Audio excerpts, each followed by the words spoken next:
Chris, I know it sounds ridiculous, but should we be looking at next season now? Yes, Rob. Cropping farmers really need to talk to their companies that they work with and their agents, and nobody likes surprises, and the marketing people need to know what's going on in terms of lining up contracts and crops to grow next year. And they will have overseas people that they need to talk about, pricing that needs to be talked about, exchange rates, all sorts of things, dressing, logistics, all types of things like that. And so the farmers really need to be lining up those fields and those crops that they feel confident to handle, and their paddocks suit, in terms of the rotation and weeds and fertility. And then the farmers need to look at their business and say, well, okay, I can store that, don't need to store that, or this is the cash flow that it will generate or not generate, and do work through all those business things. But in talking to their partners in the business, which were the companies that buy their produce and seeds, is very, very important to start early, put the signals out there. It may be that you can't get the area you want or the variety you want, but it's a matrix to be worked through. And I guess also pollen is something that you should go and talk to your neighbours about if you're doing specialist seeds. Well, absolutely, neighbours and indeed those companies that they're working with, because through the skid scheme in a lot of crops, they need to look at the isolation you either have or haven't got, or maybe they can share the same variety with a neighbour. So all those options need to be signalled, talked about early, so that we can do it in an orderly fashion. Sounds good. Now, chemical withholding periods, I know it's an old one, but it's still... Well, it is an old one, and it's a very, very important one because of our food safety requirements, and indeed we all want to eat healthy and safely.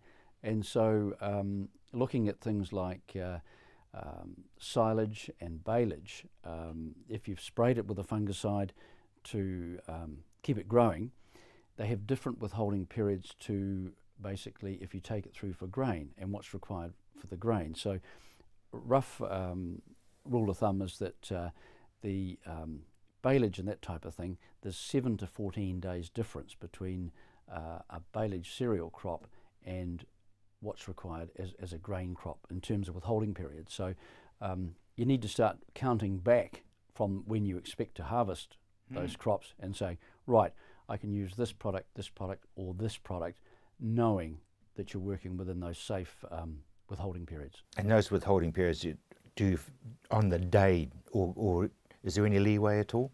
No leeway at all. No leeway at all? No. Just, in fact, allow yourself a little bit of a safety margin, because if you get a nor'west spell and the crop ripens slightly prematurely, you may want to go and harvest it. But if it's still within that withholding period, you'll have to wait and waste a nor'west day, potentially. Exactly. Now, changing the subject totally, lawns. Yes, most farmers have houses, one or two, or maybe even a batch.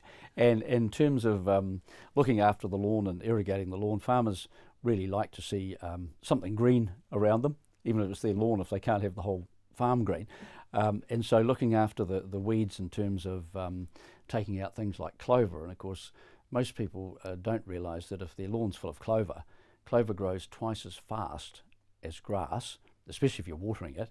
And so you have to mow your lawns twice as often if they're full of clover. And then, of course, there's the issue with clover flowering and young children and bare feet with bees. Exactly. All of that. And then there's the issue of what products you've used and the contamination of the lawn clippings, and for how long, and what are you going to do with them? Are you going to put them in your compost?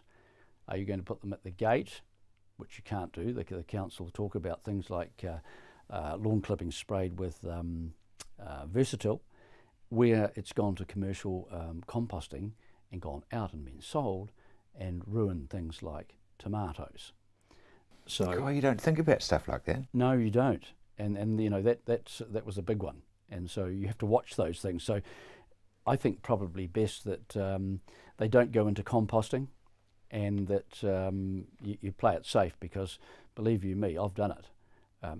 It kills tomatoes, and it looks like there's some sort of hormone effect, and you may have used grass clippings that were composted a year previous, it still persists.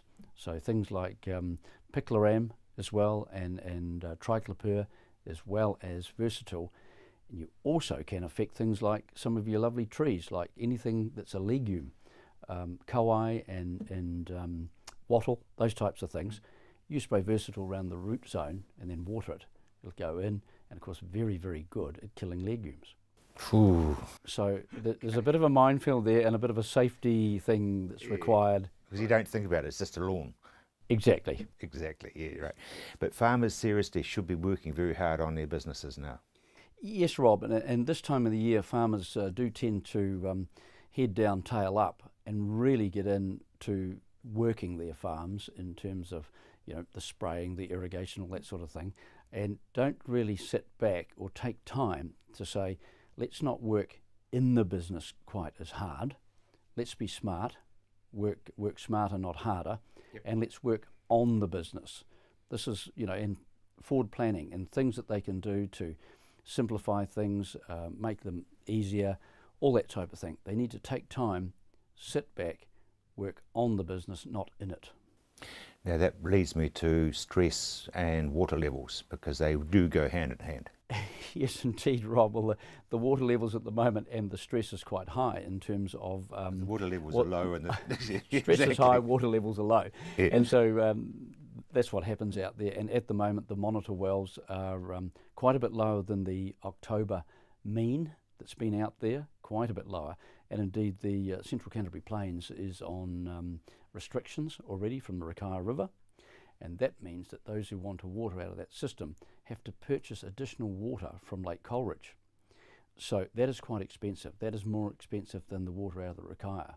So that is quite scary. It is very scary. It gives you an idea of where we're at, and adaptive management and those sorts of things that come into play. So, and yet the place looks green.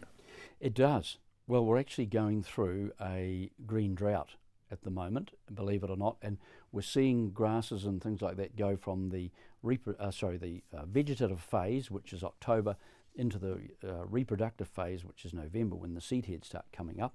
It's still looking green, but there's absolutely nothing there. There's nothing in reserve, nothing in the top soil strata to say that 2 days of nor'west and that green will be brown. As simple as that. So we're very, very close to a green drought right now.